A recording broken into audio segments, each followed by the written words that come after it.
আলহামদুলিল্লাহ রাব্বিল আলামিন ওয়াসসালাতু ওয়াসসালামু আলা আশরাফিল আমবিয়া ওয়াল মুরসালিন নবিয়িনা মুহাম্মদ ওয়া আলিহি ওয়া আসহাবিহি আজমাইন আম্মা বাদ।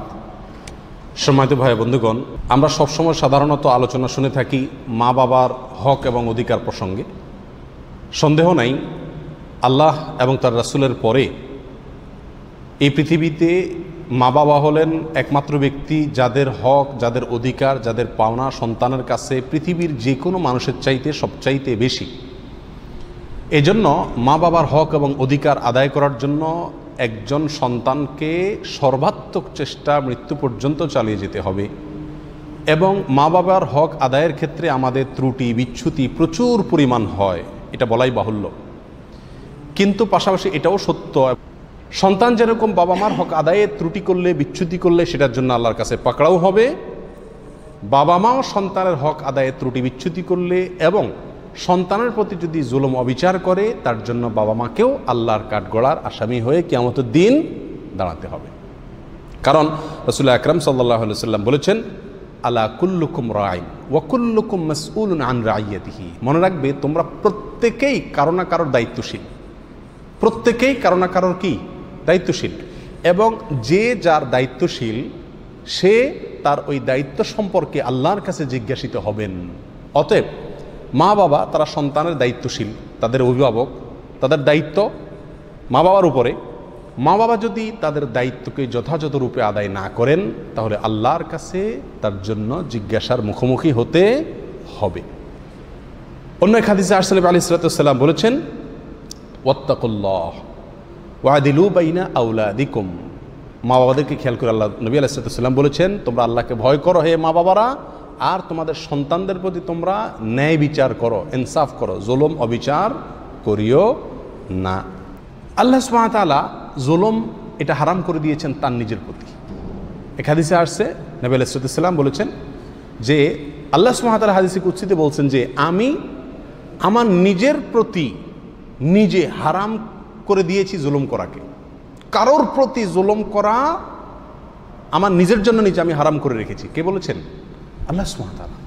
আল্লাহ তিনি মালিক, সৃষ্টিকর্তা, আমরা সবাই তার গোলাম। তিনি আমাদের প্রতি জুলুম করলেও কারোর কাছে তার হিসাব দেওয়ার প্রশ্ন নাই। তারপরও তিনি জুলুমটাকে নিজের জন্য নিজে হারাম করে দিয়েছেন, তিনি কারোর প্রতি জুলুম করবেন না। তাহলে আল্লাহ হয়ে যদি বান্দার প্রতি জুলুম করার অপশন আল্লাহ সুবহানাহু ওয়া তাআলা নিজে বন্ধ করে দিয়ে থাকেন, তাহলে মা বাবা সন্দেহ নাই সন্তান দুনিয়াতে আসার জন্য তারাই মাধ্যম, তাদের হকের কোনো শেষ নাই। চামড়া দিয়ে জুতা বানায় দিলেও তাদের হক আদায় হবে না, সন্দেহ নাই। কিন্তু তাই বলে মা বাবা হয়েছেন বলে তারা সন্তানের প্রতি জুলুম করবেন সেই সুযোগ নাই। সন্তানের প্রতি যদি মা বাবা জুলুম করেন সেটাও কি হবে? হারাম হবে। অন্য মানুষের প্রতি জুলুম করলে সেটা যেমন কি হয়? হারাম হয়। অতএব এটা মা বাবাদেরকে খেয়াল করতে হবে।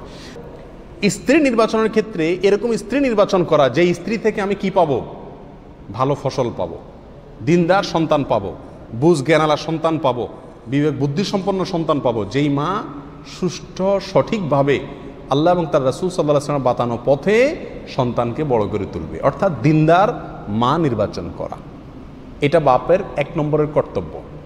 দ্বিতীয়ত কর্তব্য হলো সন্তান জন্মের পরে সুন্দর একটি নাম নির্বাচন করা, কারণ নামের প্রভাব ব্যক্তির উপরে পড়ে থাকে। বাজে নাম রাখলে, টল্টু বল্টু নান্টু যে সময় নামের কোনো ভালো অর্থ থাকে না, এগুলোর প্রভাব ব্যক্তির উপরে সাধারণত পড়ে থাকে। বিধায় ছেলেকে সুন্দর একটা নাম, ছেলে হোক মেয়ে হোক, সন্তানের জন্য সুন্দর একটা নাম রাখা দ্বিতীয় কর্তব্য।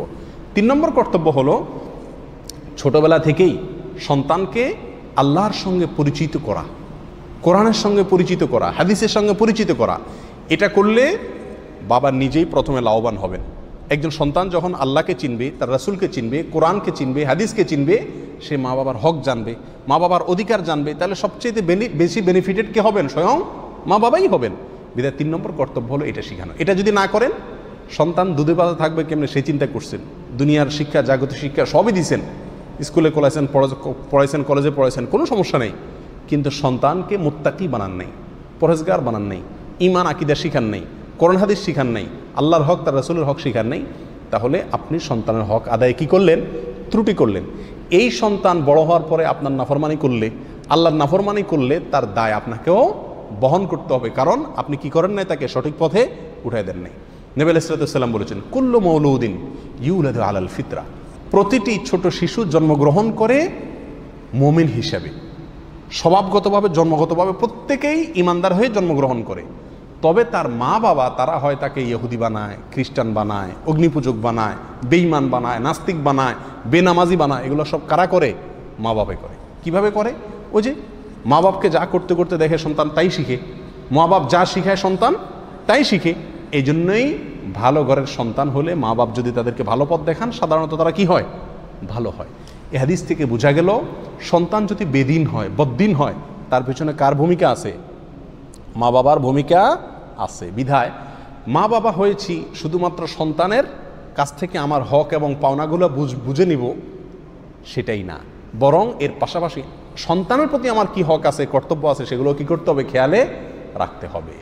তাহলে 3 নম্বর কর্তব্য যেটা বললাম মা বাবা হিসাবে সন্তানের প্রতি, তা হলো সন্তানকে কি দেওয়া? কোরআন হাদিসের শিক্ষা দেওয়া, ঈমান আকীদার শিক্ষা দেওয়া, ইসলামিক কালচারে বড় করে তোলা, তাদেরকে নিয়মিত মসজিদে নেওয়া, এবং নিজেরা মা বাবা নিজেরা ইসলাম চর্চা করে করে করে করে তাদেরকে দেখায় দেখায় অভ্যস্ত করা, ভালো পরিবেশ দেওয়া, যাতে করে পরিবেশে সে ভালো হতে পারে, খারাপ পরিবেশ থেকে তাকে বাঁচায় রাখা।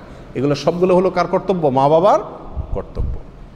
এই কর্তব্য আদায়ের বাইরেও আমাদের দেশে বা আমাদের সমাজে সাধারণত বা সারা পৃথিবীতে আজকাল মা বাবারা যে সমস্ত জুলুম এবং অবিচার সন্তানদের প্রতি অনেক সময় করে থাকে, অনেক সময় খেয়ালও করেন না।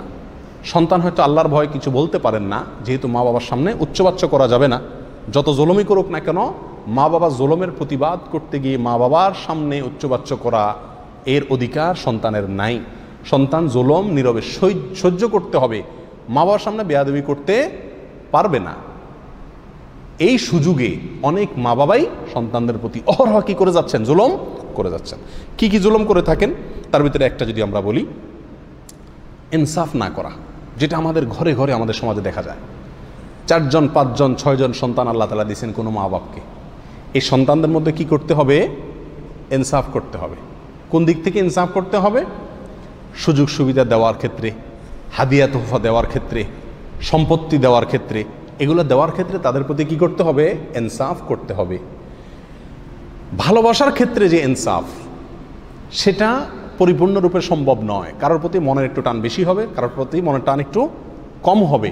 হয়তো একটা সন্তান ভালো, তার প্রতি ভালোবাসাটা বেশি হবে, আর একটা সন্তান ভালো না মানুষ হিসেবে, তার প্রতি মনের টান হবে না। এটা স্বাভাবিক, এটা ন্যাচারাল, এটা নিজের ইচ্ছার বাইরে। কিন্তু কোনো সম্পত্তি আপনি একজন সন্তানকে দিলেন, আরেকজনকে দিলেন না।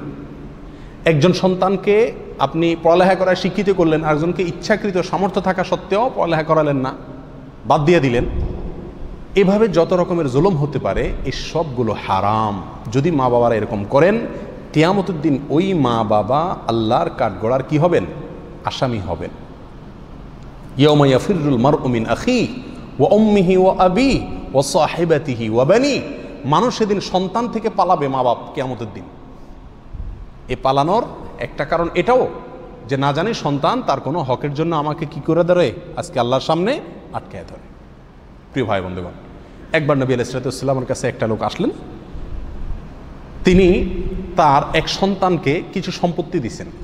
নবী আলাইহিস সালাম জিজ্ঞাসা করলেন, তোমার অন্য সব সন্তানদেরকে কি দিছিলা সমান হারে? তখন বলছে, না ইয়া রাসূলুল্লাহ, আমি দেইনি।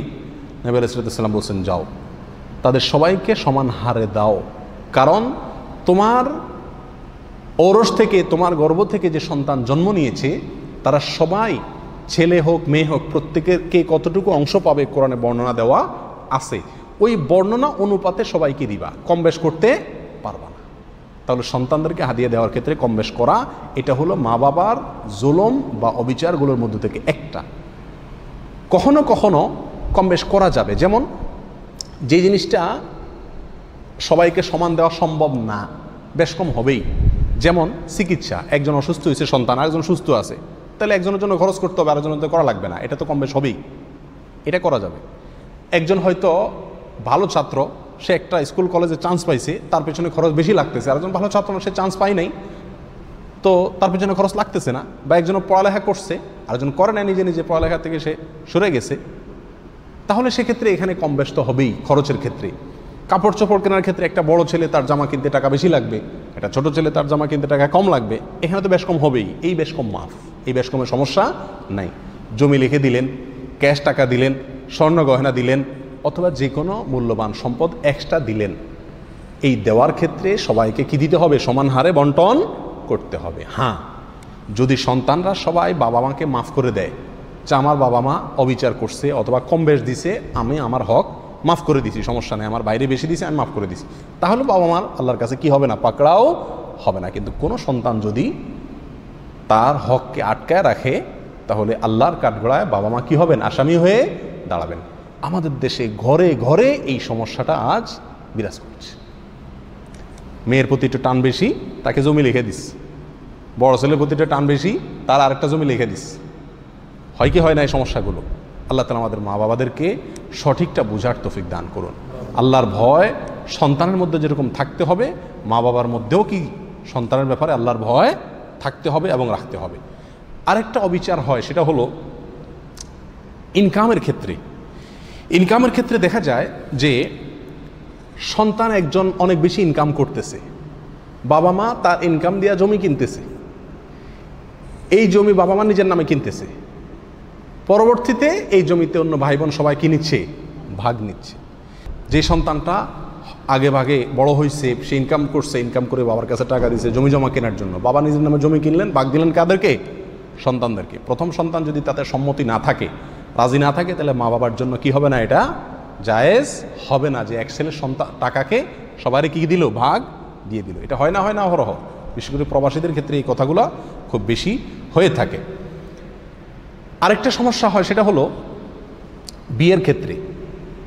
অনেক মা বাবা আছেন অবিচার করেন ছেলের ক্ষেত্রে অথবা মেয়ের ক্ষেত্রে। উপযুক্ত পাত্র পাওয়ার পরেও বিয়ে দেন না। বাবা হয়তো চায় যে তার বোনের মেয়ের সাথে বিয়ে হোক, মা টানে তার বোনের মেয়ের সাথে বিয়ে হোক, এবং এক্ষেত্রে সন্তানের প্রয়োজন, সন্তানের সুবিধা, এদিকটা না দেখে নিজেদের সুবিধা দেখে তাদেরকে বিয়ে দেয়। অনেক সময় দেখা যায় মেয়ে বড় হয়ে গেছে, শত শত মেয়েদের অভিযোগ, মা বাবা বিয়ে দেন না। অনেক সময় দেখা যায় মেয়ে ছেলে তারা দিন পছন্দ করে, মা বাপ দিন পছন্দ করে না, তারা পয়সা চায়। এই সমস্ত ক্ষেত্রে ভুল সিদ্ধান্ত নেওয়া, সন্তানের স্বার্থ বিরোধী সিদ্ধান্ত নেওয়া, এটাও মা বাবার কৃত জুলুম সন্তানের প্রতি। এই জুলুমটাও আমাদের সমাজে টুকটাক কম বেশ আছে। আরেকটা সমস্যা হয়, সেটা হলো একটা সন্তান হয়তো, দুইটা সন্তান হয়তো কামায়, কিন্তু একজনের কাছ থেকে খরচ খরচার টাকা বেশি চাপ দিয়ে নেয়, আরেকজনের পুরাই মাফ করে দেয়। এরকম করে না মা বাপরা? বড় সন্তান দেখা যাচ্ছে টাকা কামাই করে, ছোট সন্তানও কামাই করে, অনেক সময় দেখা যায় ছোটজন আরও বেশিও করে, কিন্তু টাকা নেওয়ার বেলায় ওই বড়জনের কাছ থেকে শুধু চায়, সব দায়িত্ব তার উপরে চাপা, ছোটজনরে সাইড করে রাখে যে ও জমি জমা করে লোক, কিছু একটা করে লোক। এই অবিচারগুলো হয় কি হয় না? এগুলোর জন্য আল্লাহর কাছে মা বাবার বিচার হবে, এবং এই জুলুমের বিচার আল্লাহ করবেন। আল্লাহ কোনো জুলুমের বিচার ছাড়বেন না, কোনো কিচ্ছু ছাড়বেন না। একটা মুরগি আর একটা মুরগিকে ঠোকর দিছে, সেই বিচার পর্যন্ত কিয়ামতের দিন হবে অবিচার করার কারণে। আর সন্তানের প্রতি অবিচার করবেন, বিচার হবে না তা, সেটারও কি হবে? বিচার হবে। হ্যাঁ, কোনো সন্তানের ইনকাম অনেক বেশি, আরেকজন ইনকাম অনেক কম, সেখানে মা বাপ যার ইনকাম বেশি তার কাছে বেশি চাইতেই পারেন। শুধু মা বাপ না, ইসলামও বলে সেই মা বাপকে খরচ বেশি দিবে, কারণ তাকে আল্লাহ ইনকাম বেশি দিচ্ছে। কিন্তু অনেক সময় দেখা যায় সমান ইনকাম করে বড় ছেলে, হয়তো তার মেয়ে বড় হয়েছে, ছেলে বড় হয়েছে, তার খরচ অনেক বেশি, তার জীবন শেষ হয়ে আসতেছে, তারপরও মা বাবার চাহিদা সব তার কাছেই থাকে, আর ছোটোটারে মা বাপ বাঁচায় রাখে, না বাবা ওর ইনকাম নেই। এরকম করে কি করে না? আল্লাহ তাআলা আমাদের মা বাবাদেরকে হেদায়েত দান করুক এবং হেফাজত করুক। অনেক সময় দেখা যায় মা বাপ একটু দুর্বল সন্তান যে, বা যাকে মা বাপ দেখতে পারে না কোনো কারণে, তাকে এবং তার বউর প্রতি জুলুম করে। যে একটু হয়তো আপনার মা বাবার পছন্দের, অথবা কোনো কারণে সে প্রভাবশালী, তার টাকা পয়সা আছে, দেখা যায় তার প্রতি, তার বউয়ের প্রতি মা বাবার কি থাকে না? কোনো চাপ থাকে না। কথার কথা, একটা সন্তান, তার প্রতি মা বাপ কোনো কারণে খুব বেশি সন্তুষ্ট না, তো যত চাহিদা সব তার বউয়ের উপরে, কাজ সব ওই বৌমা করুক, আরেক বৌমারে তোলা ধুয়ে দেয়, আছে না নাই? তো এই যে অবিচারগুলো করা হয়, জুলুমগুলো করা হয়, সেটা সন্তানের প্রতি হোক, বৌমার প্রতি হোক, অর্থনৈতিকভাবে হোক, শারীরিকভাবে হোক, এর প্রত্যেকটার জন্য মা বাপের কি হবে? আল্লাহর কাছে বিচারের মুখোমুখি দাঁড়াইতে হবে, জবাবদিহিতার মুখোমুখি দাঁড়াইতে হবে, যদি না সন্তান মাফ করে থাকে। অনেক সময় দেখা যায় যে আপনি আপনার মা বাবাকে টাকা দিলেন খরচের জন্য, আপনি এটা খরচ করেন, উনি এটা খরচ না করে বা নিজে কষ্ট করে চলে কাকে দিল? নাতি নাতনিকে দিল, মেয়েকে দিল, সেটার জন্য আপনার কিছু বলার নেই, সেটার জন্য ছেলে কোনো কিছু বলতে পারবে না, এবং সেটা মা বাবার অবিচার না। আমার পাওনা তুমি দিছো, আমি না খাই আরেকজনকে দিয়ে দিলাম, এটা আমার ব্যাপার। ওইটার জন্য ছেলে অনেক সময় ছেলেরা জোরাজোরি করে, হ্যাঁ কেন দেন ওদেরকে, না এটা বলার অধিকার নাই। মা বাপ যদি তাদেরকে দিয়া শান্তি পায় দিবে, তাদের ব্যাপার। কিন্তু তাদের দরকার নাই, তারপরও তাদেরকে দেওয়ার জন্য মা বাপ চাপ দিল, আবার মা বাপের খরচ দেওয়ার জন্য মা বাপ চাপ দিল, সেই অধিকার মা বাপের নাই।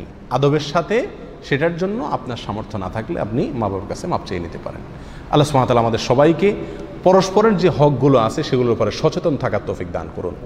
মনে রাখা উচিত, দুনিয়াতে মা বাবা, সন্তান, স্ত্রী, বন্ধু, ভাই বোন এগুলো আছে, আখেরাতে এগুলো, এই পরিচয়গুলো খুব বড় হয়ে থাকবে না। সেখানে সবাই চাইবে একটা নেকি আমি যদি কারোর কাছ থেকে পাই, সেটা আদায় করলে আমি জান্নাতের পথে আগায় গেলাম। দুনিয়াতে আমরাই, কিন্তু আখেরাতে আমরাই থাকবো না। প্রত্যেকে আমি থাকবে, প্রত্যেকে যার যার ইয়ানফসি করবে। বিধায় লেনদেন করব, হক আদায় করব আখেরাতের কথা মাথায় রেখে। বাপ সন্তানের বিরুদ্ধে দাঁড়াবে, সন্তান বাপের বিরুদ্ধে দাঁড়াবে, স্বামী স্ত্রীর বিরুদ্ধে দাঁড়াবে, স্ত্রী স্বামীর বিরুদ্ধে দাঁড়াবে। বিধায় আল্লাহর কাছে আমি পরিষ্কার কিনা, কারোর হক আমি আটকে রাখলাম কিনা, এই বিষয়টা সম্পূর্ণ ক্লিয়ার করতে হবে। আল্লাহ তাআলা আমাদের সবাইকে আমল করার তৌফিক দান করুন।